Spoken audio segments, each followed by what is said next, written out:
Asia, Asia, Asia. Ladies and gentlemen, welcome to another webinar of the Asia Society working together with the Hong Kong Holocaust and Tolerance Center.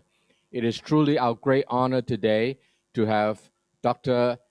Edith Eva Eger with us, and she is in California, and Roland and I are in Hong Kong. Roland is the chairman of the Hong Kong Holocaust and Tolerance Center, with whom we have worked together over the last many years. I think we have already done something like 6 Holocaust survivors. I think this is a part of human history that ought to be remembered, so that hopefully our next generation will be better. And we're delighted that Roland has just taken over the chairmanship of the Hong Kong Holocaust and Tolerance Center. So with that, I'll turn over to you, Roland. Thank you very much, Ronnie. And good morning from Hong Kong, and a very warm welcome to everyone joining us from all around the world. As this event today is really the first one of a new monthly webinar series on the Holocaust that features survivors and scholars and authors and government officials. And this year is particularly important for us because the Hong Kong Holocaust and Tolerance Center celebrates its 10th anniversary. And over the years, in our mission to educate people about the Holocaust, we've been reaching tens of thousands at different schools, at universities, and through events like this one today. But today's event is really, really special to us, and not only because it is in partnership with the Asia Society, with whom we've been working, as Ronnie mentioned, together so closely over the years, but mainly because of our amazing speaker, Dr. Edith Eger. If I may just give a brief bio without giving away too much of your story, just for our audience, so I will just make a very, very, very few remarks. Edith Eger was born in Košice, which was then part of Czechoslovakia in 1927. She was just a teenager in 1944 when she and her family were first forced into the Košice ghetto and later deported to Auschwitz. Her parents were murdered there, but Edith's bravery kept her and her sister alive. Toward the end of the war, Edith and other survivors were sent on a grueling death march, first to Mauthausen and then to the Gunskirchen concentration camps. Toward the end of the war, Edith, when the camp was liberated then, and when the war was over in May 1945, she had actually been left for dead. After the war, Edith went back to Czechoslovakia, where she also met the man she would marry. In 1949, she and her husband moved to the United States. In 1969, she received her degree in psychology from the University of Texas, El Paso. She became, throughout her career, a very accomplished psychologist, a renowned scholar, a specialist in the treatment of post-traumatic stress syndrome, as well as the author of 2 best-selling books, The Choice, which was published in 2017, and The Gift, which was published just last year. And they've been reviewed with amazing acclaim. So we are very immensely grateful to have you, Edith, with us today. And Dr. Eger is joining us from her home in California. Welcome. Thank you so much. Thank you for the introduction. 2 lovely men. And I know that we're going to have a good conversation, how we can unite and how can we build a human family so we can empower each other with our differences. I'm very happy to be alive and well at 93, and I will never ever retire. I am very happy to do my work and my calling. Thank you, Edith. It's truly our great honor to have you with us. I understand that you're now 93, and the sister with whom you survived together in the death camp and the death march is now 99 or 100. Are you still in touch with her? I am, and I think when she came to America, she told somebody 1 year less than she actually was. I don't know why 1 year can make a difference in a woman's life, but in my calculation, she was 100 years old, January 23rd this year. Wow. I understand that she has just survived COVID-19. Yes, she sure did. She was in a hospital. She came home. She was just fine. Yeah, she's really amazing. She She's very beautiful. She calls me up and she tells me I'm gorgeous. You see, Wow. she was the pretty one, and my mother told me, I'm glad you have brains because you have no looks. So, you know, children get a label in every family. Well, Edith, I think you are very beautiful as well. So Thank we're you. delighted to see you with us. And by the way, do you still practice dancing today? I practice as much as I can, yes, and the music that I like is the music that when I was liberated, I learned how to do the boogie boogie, and I did the big band. I Wow. am I am I'm really happy with Frank Sinatra and anybody in a big band. That's my music. I, That's wonderful. Well, I yes. saw you one time in an IMD event in Europe where when the Blue Daniel was played and you were walking on stage, and suddenly, not only were you waving your hand as if you are conducting the big band, you kicked your right leg and then it was all the way to your head. How do you do that at that time, 91, 993? I was practicing all my life, and you know what you practice, you become better at it. So I was going to be prepared for the Olympics, and then Hitler had different ideas for me.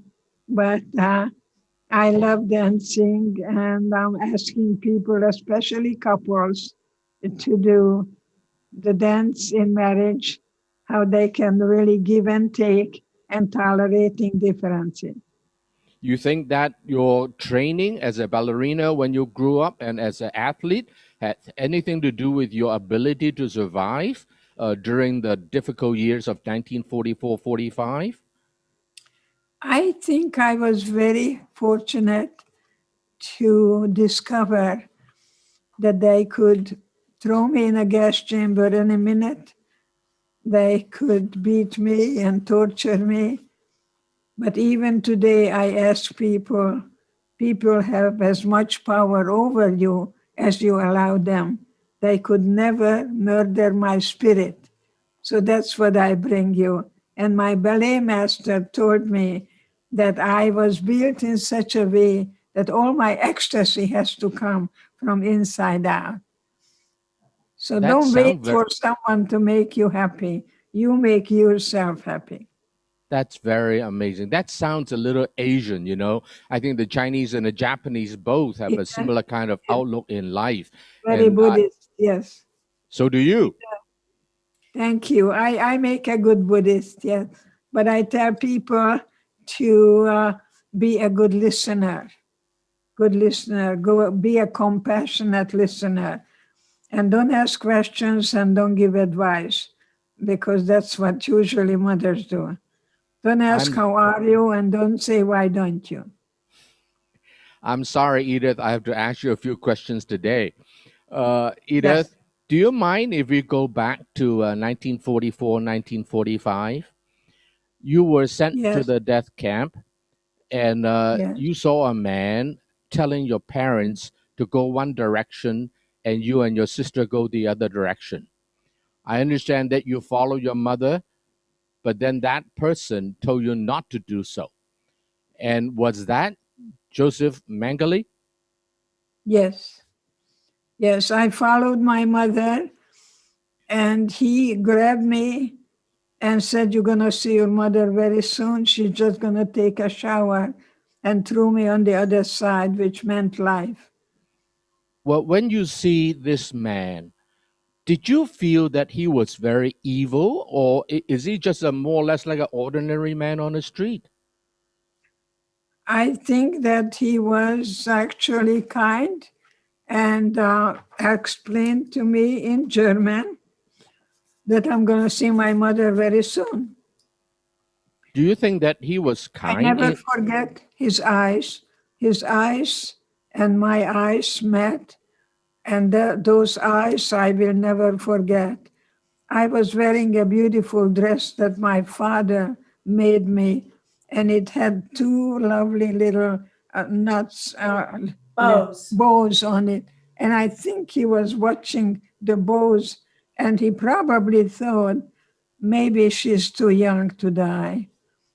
I had all kinds of fantasies around that. But the fact is that he was the one who actually saved my life because he could have just let me go with my mother But he was also the one who sent your parents to death. to the gas chamber. Yes. And you said that you thought that he was a kind man. Have you changed your mind? I I I I think there is evil in the world, but I don't think we're born to be evil. I think we learn to hate. And I know that these people were brainwashed and wearing a uniform. And I think that I was able to somehow think of them that they were the prisoners, not me, that they were wearing a uniform and telling me that I'm cancer to society. So the hatred turned to pity. That's That's, please. yeah. And today I tell people what you think, you create. Do you, well, this is truly amazing that you turn from whatever to pity. Uh, over the years, have you changed in your way you look at that man? I pity him. You I pity him. pity that man because he gave up his freedom to lies, to lies.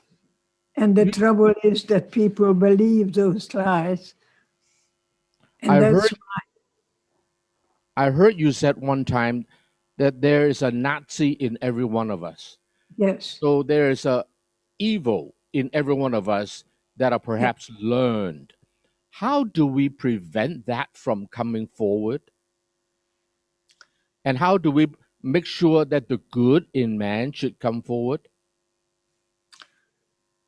It really begins when we are born.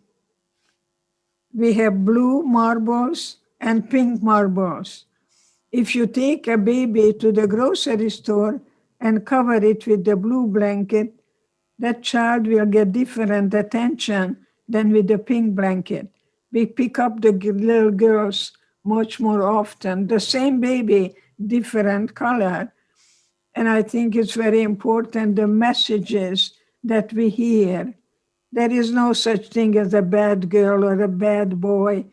No, it's not who you are. You're beautiful. What you do, you separate the doing from the being. We're So, born good. We're born with love. We're born with passion. We're born with joy. And then we learn to hate and the us and them mentality. you know, you are one of the very few survivors, probably, who is also a distinguished psychologist. So, Yes, your view of both history as well as your subsequent thoughts regarding this whole matter of the Nazism must be somewhat different uh, from many others. You mentioned that we learn to hate. yes. Is there any way we can prevent the next generation from learning to hate? And do you think that men and women have learned to hate more today than when you were a young girl? Well, I am a kind of a romantic.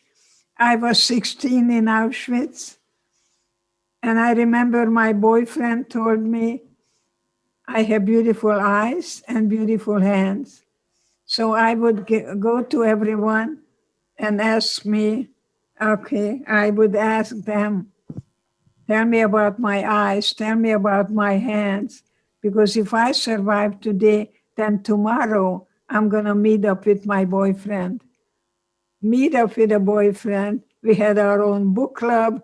We were extremely serious in our younger years, very different than now. I had my own book club. I studied the interpretation of dreams by Freud, you know.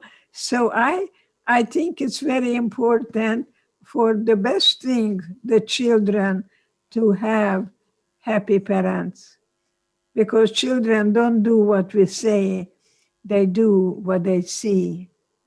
I beg parents not to raise their voice.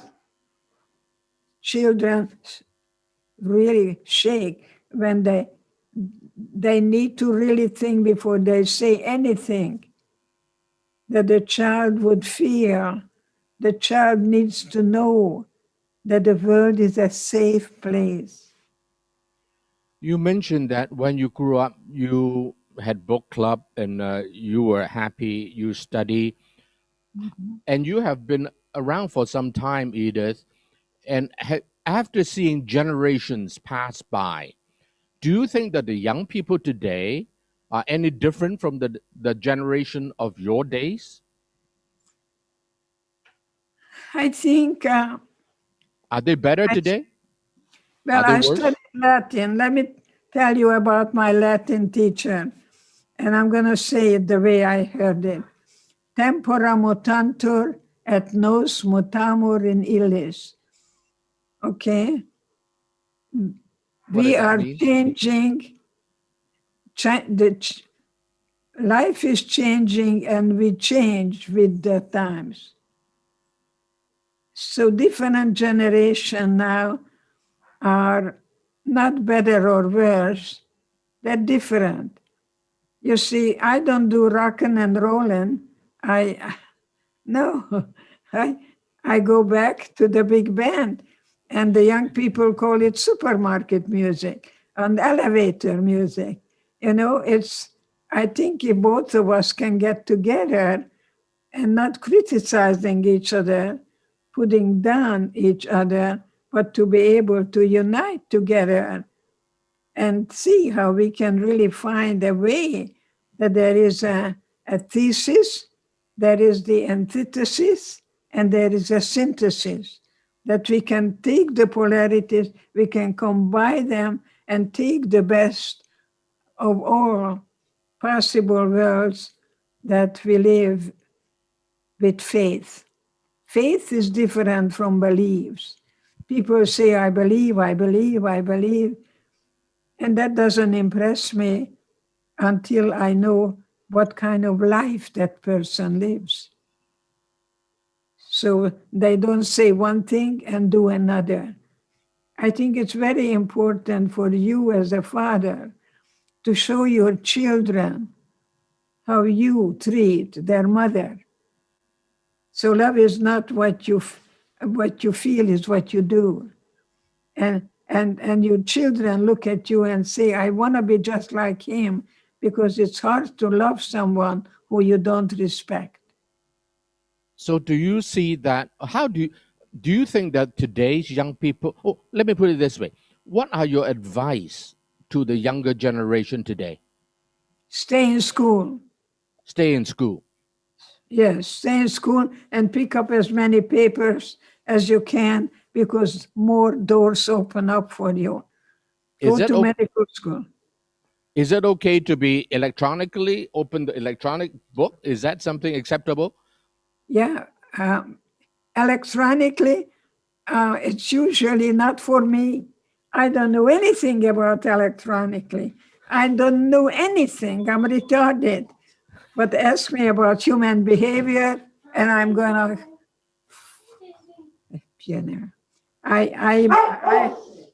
I was made to work with people, not with things. Very good. That's why they call men thick-headed. Men always figure things out. Very good. I talk from the heart. Very good. Well, do you think that there are some differences between men and women then? Oh yes, that's why we get together. We can be good for each other, because you're thinking and I'm feeling, and we can put the two together.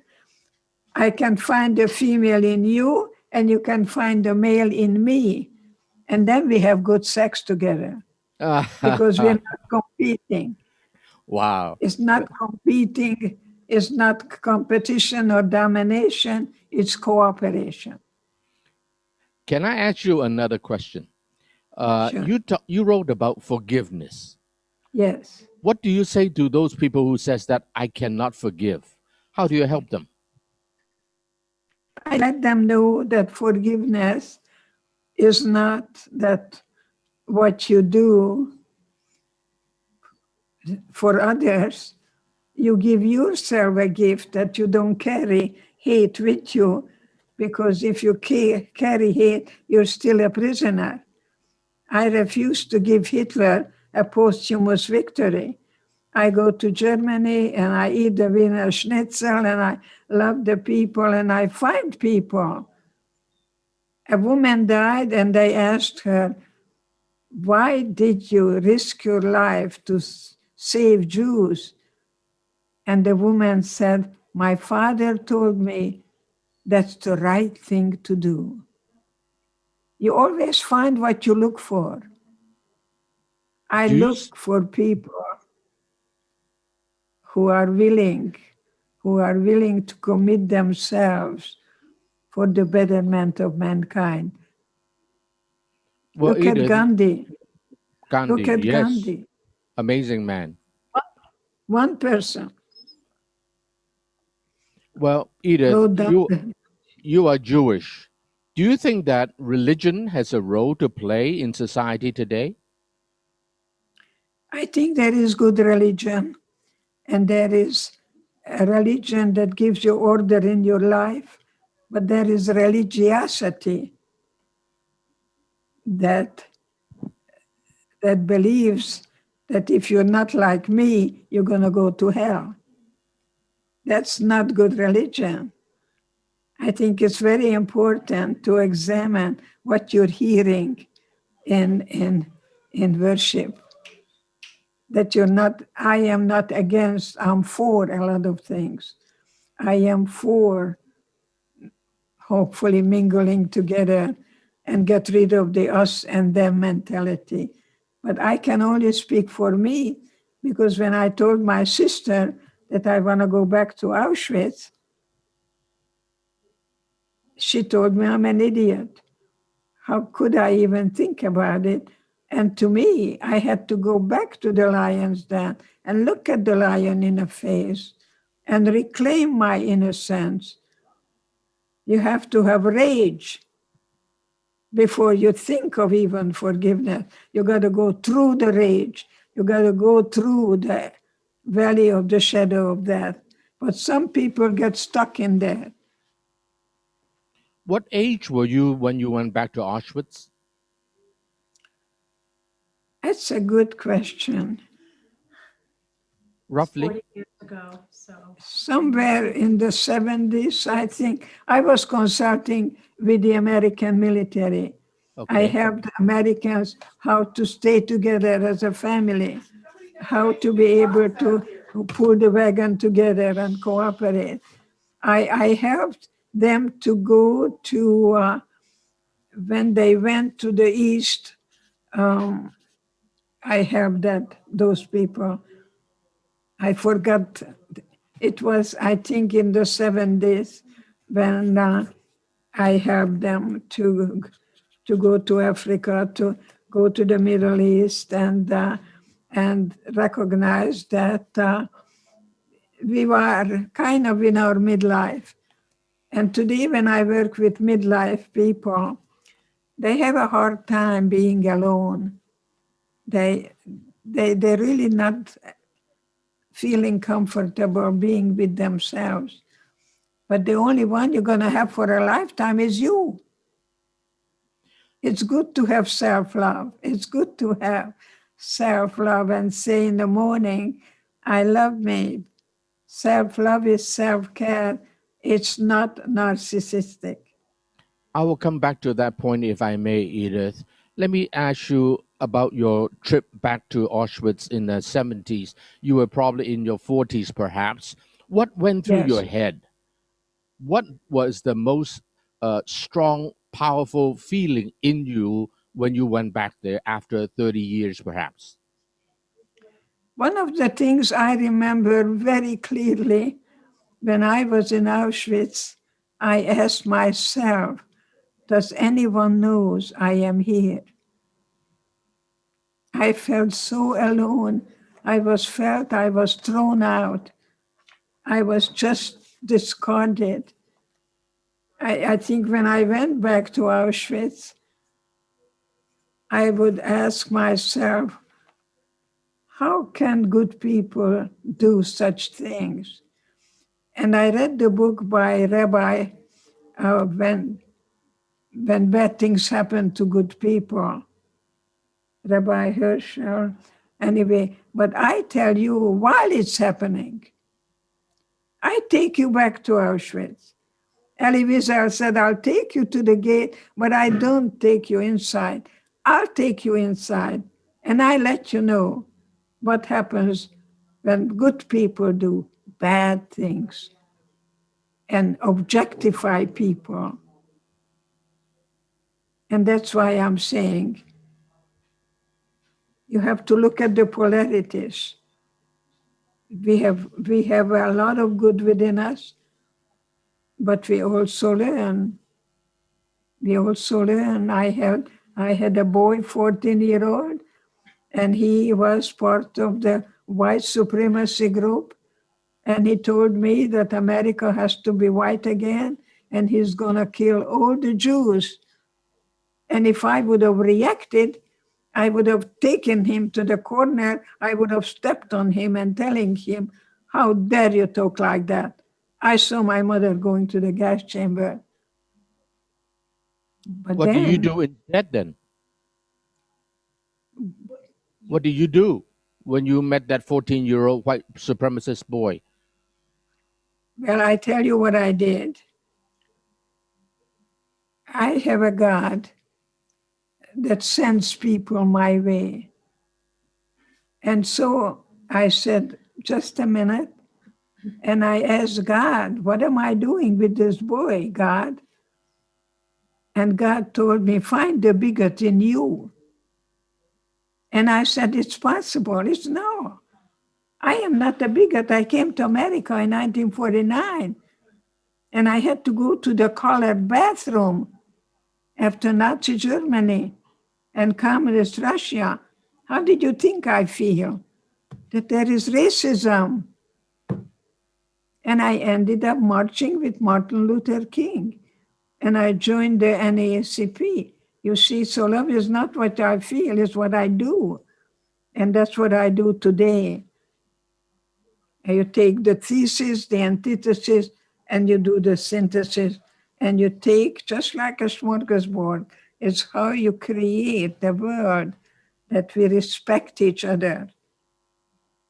But and today, not kicking somebody into submission, because that would be the beginning of the end of democracy. But today, racism is still rampant everywhere in the world, including the United States, and some people say, in particular, the USA. So how do you advise your fellow Americans?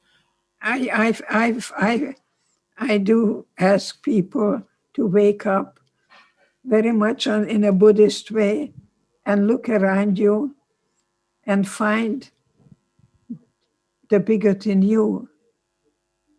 Because if you want to save the world, the only one you can change is you. Have you ever tried someone and succeeded? No.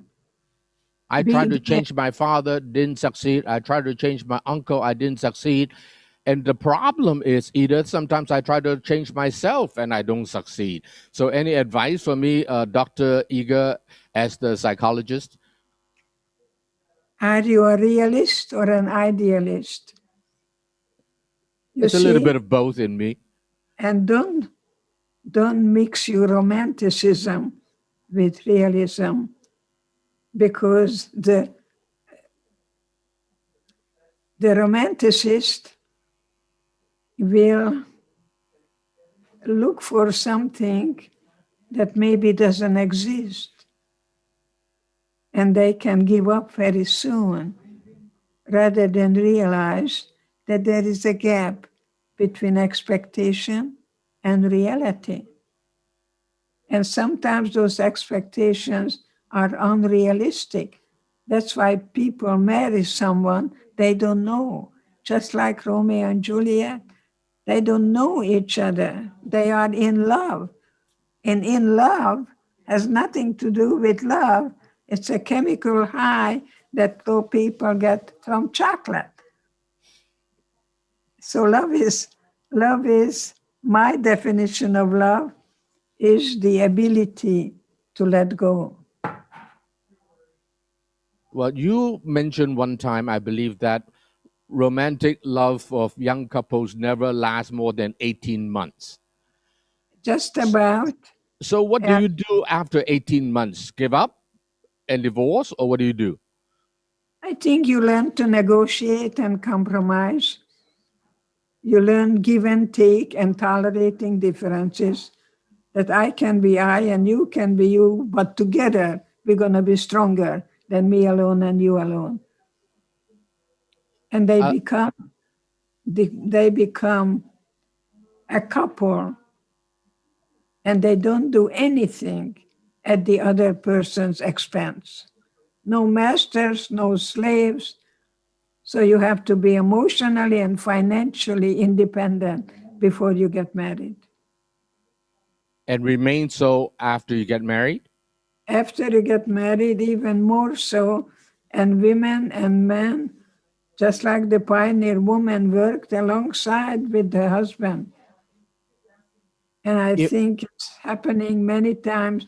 Young couple now go to the Lamaze method together, and the father goes in with the wife in the birthing room and picks up a little girl and bonds with that little girl naked, and that man will never ever touch that little girl inappropriately. I like that.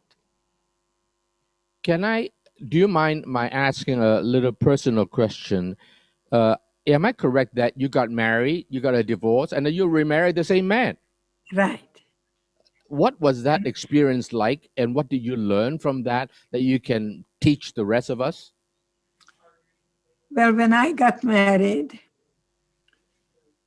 I was very lonely.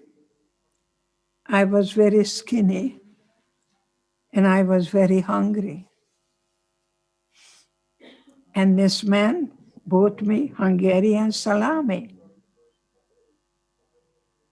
I didn't know who I married. So I became either his mother or his child, or the other way around. The child would ask father, why is the moon blue? And he automatically said, go ask your mother. He passes the buck to me. And then I become the disciplinarian. So when I divorced my husband, I didn't go back to him. I grew up. I became a woman to a man. No, I didn't go back to him. There is no going back. It's just a matter of time. You're going to go right back into a pattern. I think it takes courage to become your own good person. You become a good parent to you and ask yourself, what am I doing now? And is it getting me closer to a person or away from a person? Do I want to go towards that person? And then you let that other person know how you feel, what you want, by using the I feel, I think, I would like, I am willing, rather than we should, we have to. There is no we until there is an I. And the I is the only one that ever existed. There'll never ever be another you, another me. We are unique, one of a kind diamonds. So I bet on negotiating and learning how to ask for what you want and learn to negotiate and compromise. You mentioned something that I have never heard of in my life, Edith. I have heard of I love you. I have never heard of I love me. I love myself. Yeah. Can you help me do that? Yes, honey. What is the best way? All you have to do is get up in the morning and look in a mirror and say, I love me. And I decide how I want to feel at night. You plan your life like one day. The morning sunshine doesn't come back. See, that's why it's so important, hopefully, to write the book, because people would ask me to write a book, and I said, I have nothing to say. I have nothing to say. I would say that year after year until Philip Zimbardo, who wrote the foreword to my choice, he said, the people who survived and famous are all men. We need a female voice. And my book, The Choice, is a female voice of Viktor Frankl. But I'm not Viktor Frankl because I'm a medical doctor in Auschwitz and I was a 16-year-old in love. We had a very different mentality. But yet we both used the same skill. He said, I closed my eye and I imagined myself in a Viennese lecture hall lecturing about the psychology of the concentration camp. And I said, I too closed my eyes. And I pretended that the music was Tchaikovsky and I was dancing the Romeo and Juliet at the Budapest Opera House. Do you think that if without your experience having passed through Holocaust, would you still think the same way as you do today? How you look at yourself, how you look at other people? I think change is synonymous with growth. I like the idea of the choice, and my daughter calls it Edism. So I give you a couple. Are you revolving or are you evolving? I usually wear butterflies. I like the idea of the metamorphosis, and then you shed the chrysalis so you can fly freely like a butterfly. I like the whole idea that we are not revolving, but evolving. Can I ask you another two questions? One is, why did you become a psychologist? I always was very curious, and I wanted to study what makes us tick, And even today, I am very curious, and I want to know what's going to happen next.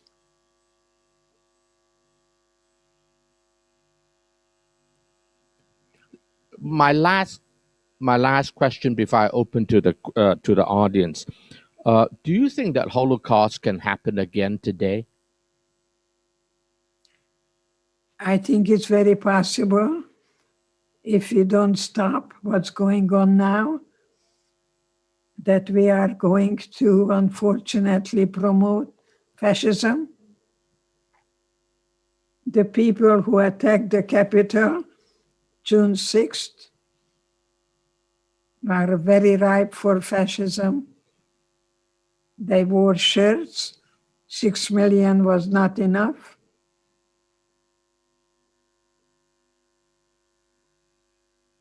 I think we have the making if we allow not to question authority and don't ever blindly adhere to authority. And that's what Plato said. You have to think of a lie, and it has to be a big one, and then you repeat it until people believe it. So our biggest enemy is ignorance. People are too lazy to question authority. So I go to schools and I put it on the board, I can't. And then I take the apostrophe and the T, I can. Why? Because I think I can. Just like the choo-choo train, I think I can. And pick an arrow that you follow, that you become in charge of your thinking your feeling, and your behavior. So pay attention what you're paying attention to. Pay attention what you're focusing on, that it is in alignment to get you closer to your freedom and to give birth to the you that was meant to be the free spirit.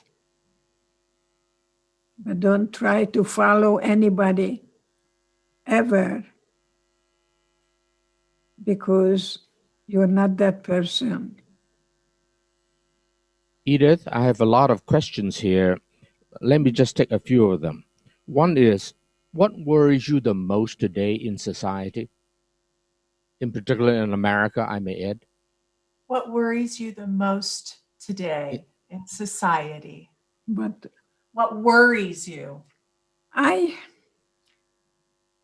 don't like the word worry, because worry is neurotic, and you never worry about good things happening. So I don't live with worries. I do everything in my power that is humanly possible, and let people know what happens when good people do bad things. So I don't go into worry, and I don't go into guilt, because when I'm guilty, I just need to tell myself, if I knew then what I know now, I would have done things very differently, because my parents had tickets to go to America, and they didn't. So guilt is in the past, worry is in the future, and the only thing I have control of is you and I right here, right now. I live in the present, and I think young, but not Very young good. and foolish. And you think young and you look young. Very, very good. Here's another question. Do you have any suggestion to help heal the deep political divisions and hatred among the two parties to save America today? I don't have time for politics. I don't. Very good. I like I it. really don't have times. I'm hoping to save lives. I'm hoping for people to give birth to someone who they love and who is going to have a goal in life, who are willing to risk. That's a very good word. When you risk, you suffer. But I rather risk and suffer than not risk at all. There's I another don't live question. in fear. I don't Please. live in fear. There's another question on anti-Semitism today. Yeah, As we all know, on the campuses in the United States, it's everywhere. everywhere. It must worry you a lot. What can be done? Show up. Show up. Show up. Show up. And ask the people for evidence. Evidence. Evidence. All the Jews are rich. You know, there are many poor Jews, and I was one of them. I came to America penniless. I didn't have $6 to get off the boat. And look at me now. I went to school, but I'm not going to tell people, be like I am or do what I do, because the Black people didn't have the opportunities as I did to go to schools and learn Latin and Greek and all the kind of things that they say, pull them up with the boots, but I don't have any boots. So any behavior has a secondary gain. I look for the secondary gain, because you cannot be a victim without a victimizer. And sometimes couples do that. One is the victim and one is the victimizer, and they go back and forth, back and forth. a lot of the times. So as a couple, it's very important how they can truly learn how to negotiate and compromise. It's a business deal. Second marriage, you have to go to a lawyer and write a prenuptial agreement. And then you don't talk about money anymore. Couples talk about sex, money, and in-laws a lot of the times.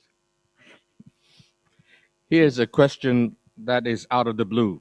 It says, have you been to China? What are your thoughts on the country and the people? There are many similarities between Chinese and Jewish culture, and there's a lot of intermarriage as well. So have you been to China, Edith? I've been in Hong Kong, and That's I part of went China? over to China, yes, but I didn't study the Chinese people. My son-in-law got the Nobel Prize in economics, and he has a lot of connection to China. Wow. His name is Robert Engel, Engle. You want to interview him because he travels all over the world, and especially China. And he could tell you much more than I can. And he is your son-in-law? My Wow. son-in-law, Robert Engel, a professor at the NYU, New York University. Yes. So what is your daughter doing? She was going to school and another school and another school, and she has a doctorate in psychology, and she's a brilliant psychologist, and she has an office on Park Avenue in New York, and people stand in line to get to her. She's a brilliant, especially sports psychology. She consults the NFL, yes. Wow. Sports psychology and child psychology. She's the girl who came to America when she was 2 years old. See, what happens, an immigrant's child actually become parentized. They become parents to the parents who don't speak English, who don't know peanut butter, who don't know tuna fish, who doesn't know any of the American hot dogs. And so that's why it's very important for children of immigrants to ask, when did your childhood end? Because that child, you become mommy's little man. And you take the old ladies across the street and they say, look at my son. But you don't even know that your childhood, where did it go? You have grandchildren, Edith? I have 7 great-grandsons. Oh, gosh. This is my Christmas card. Oh, that's nice. I have Very good. I have twins. Wow. 7 That's great. my thanks to Hitler. You have 7 great-grandchildren. Yes. Are you Chinese? There's not that many Jews around. There's only what, 15 million or 14 million? 7. Oh gosh. Have you been to Israel much? I've been all over the world, actually. I've been to Bali. I've been to New Zealand. I traveled Japan, of course, and Israel, everywhere. I now love the Zoom because I don't have to get dressed. All I have to put on is an expensive scarf. It's called a scarf. It's called a scarf. It's here somewhere. A scarf. Here it is. Wow. I'm glad my wife is not here. She will ask for one from me. Well, my father was a tailor, and he became a couturier, and he said, when you grow up, you'll be the best dressed gal in town. You So seem to be still the same today, Edith. You haven't been able to kick that habit. Look at me now. Yes. Very good. Now, here is a very interesting comment. Can I read it to you? Thank you, Dr. Eger.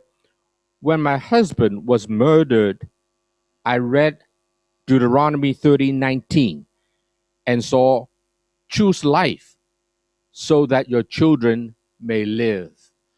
This is from Beth Buchester. You have any advice for this lady? Her husband was murdered, and she read Deuteronomy 30:19 that says, choose life so that your children may live. Yeah. Any advice for this lady? I think the spirit is the biggest gift that we can have in life.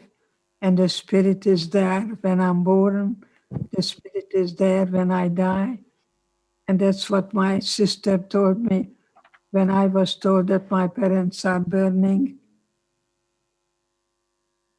My sister said the spirit never dies. And that is so true. That is so very true, that we can be miserable or happy. It's my choice. But it is very important for you and I to let go of the part in us that is not able to let go of the black pages of history. I don't let it go either, but I don't live there. I don't set up household there. I never forget what happened or overcome it. I came to terms with it. I call it my cherished wound because part of me was left in Auschwitz, not the better part. Would you agree with this statement that we forgive but don't forget? Yes. I suppose Yes. we cannot forget some of the things, or perhaps we should not forget some of the things. Not forget what happened. What we want to do is prevent and learn from history. George Santayana said that if we don't learn from history, we're doomed to repeat it. I think it's time to shift gears, and it's time to release the part in us. It's time to shift gears and do the same thing. And you mentioned, You do the same thing, but you look at it from a different way. So the problem becomes a challenge. So crisis becomes a transition. So in your midlife, that's what people are facing. What you're holding on to and what are you willing to let go of. And give up the need for approval of other people. No one rejects you but you. so don't So- reject yourself. So if someone calls you a name, you this and you that, and you just say, thank you for your opinion. It takes two to fight. It takes one to stop it. Just say, thank you for your feedback. Thank you for your opinion. Don't raise your voice. Don't deny. And don't defend yourself. You're going to be defeated. I think what you have just said, Edith, ought to be framed in everybody's bedroom. I think the world will be a better place if we can practice what you have just said. I wonder, Roland, would you like to add some questions to we have- Edith? Yes, we have like some more questions here from our viewers and participants, and one that is like that I think which they're curious about is basically, can you tell us a little bit about the life before the Holocaust? What was it like in your family? And in your writings, you mentioned a couple of things that your parents taught you that that made it possible for you to survive. Can you share some of those insights? Well, you know, Passover and Easter is coming now. And we had Passover. My sister Clara wasn't there. She was in Budapest. And her Christian professor smuggled her out and hid her in his home. So there were my mother, my father, Magda, and I. And when we were finished, my father got up and kissed us on our heads. And the following morning, we were picked up. So what that's happened to last Passover that I had with my parents. So every year on Passover, I cry a lot. And I'm very sorry to tell you that there is no forgiveness without rage.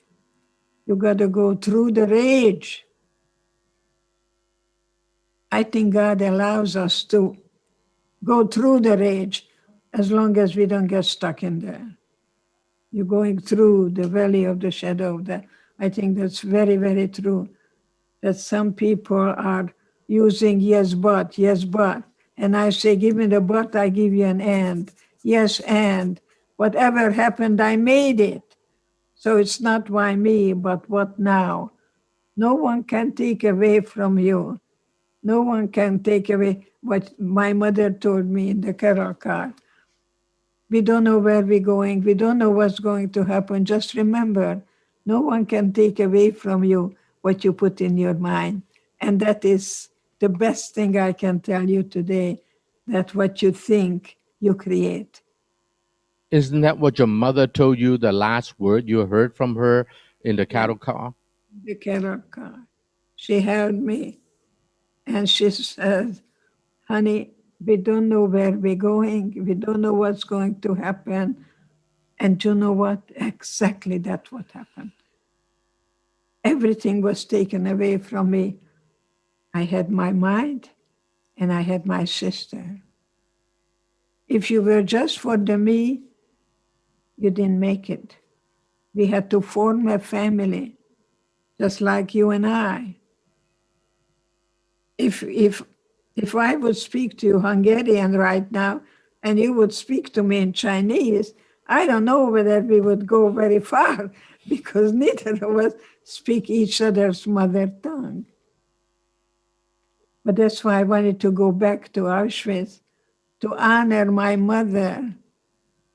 And I told my sister, I want to go back to the lions, then I want to look at the lion in the face. I want to reclaim my innocence. And I can't do that in a therapist's office. And the best thing I've done for me and the work I do now, I take your little hand and we visit the places where you've been. And then I came to get you wherever you are in your little room, and I take you out of there. And we turn the corner and you become your parent. So when Edith? I asked her to come with me, she told me I'm stupid. She told me, she felt sorry for me, how stupid you can be to go back to that place. How did You do it your way. how did Magda deal with it? She did not go back. She didn't.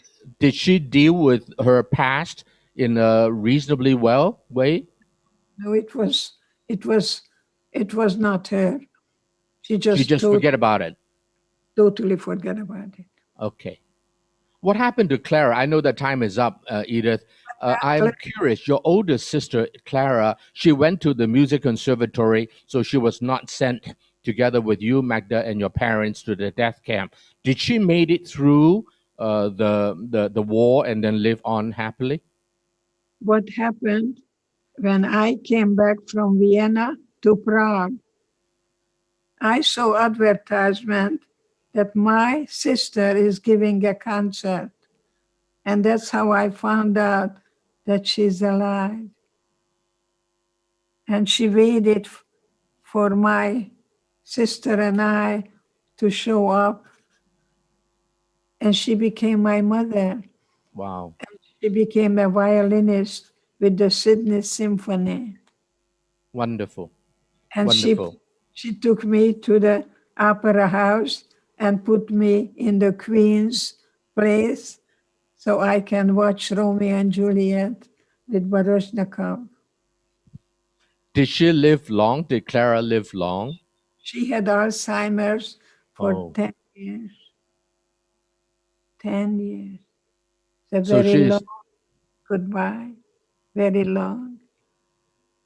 So you and Magda are the two that live very long. Anyway, because of the time, we have to stop here. Edith, I just want to tell you what a great pleasure it has been for me to speak with you. And I think that all our audience have learned a lot from you. I like what you said.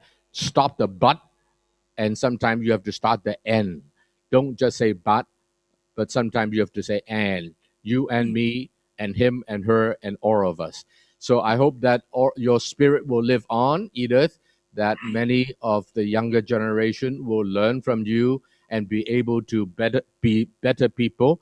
They learn to love themselves. They learn not to victimize themselves and be able to make the world a better place. Hopefully, the next generation will be better than ours and better than the last. Edith, it is our great honor to have you. Thank you for joining us. Come to Hong Kong, My high China. kick. I will see you again. Wait, the high kick. Wow. Woo. You saw the cake? I love Wow. it. Thank you very much, Edith. Thank You can kick better than I do. Thank you. Thank Thank you. you. Amazing.